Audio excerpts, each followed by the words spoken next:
It's never too early para magplano ng inyong bakasyon dahil ngayon pa lamang may refreshing treat ng pwedeng masubukan sa Benguet at Basilan.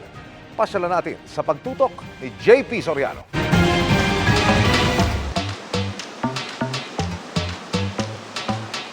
Refreshing at malinis na tubig. Dagdagan pa ng unique na rock formation.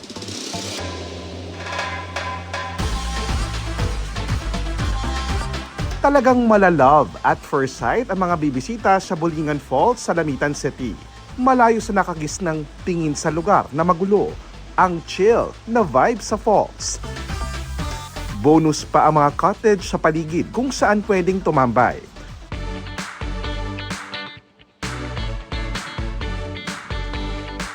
Kung beach naman ang trip na pampawi ng init, di na kailangang lumayo dahil sa Lamitan lang din matatagpuan ang Maarena Beach. It's giving Boracay and Palawan vibes sa clean water at white sand.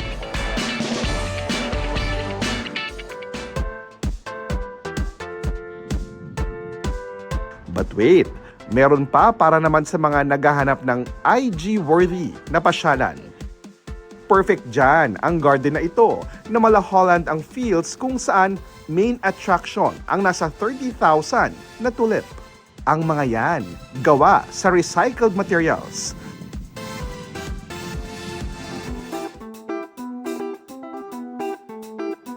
Punta naman tayo sa norte kung saan pwedeng isatisfy ang inyong strawberry cravings.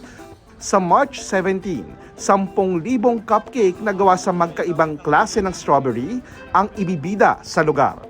Ang best part, mabibili ito sa murang halaga kaya pwedeng pagsaluhan ng pamilya o ipangregalo. Iniimbitahan po namin kayo na pumunta dito sa La Trinidad since ngayon ang Strawberry Festival namin. Nandito po kami sa Municipal Park. Para sa GMA Integrated News, JP Soriano, nakatutok 24 oras.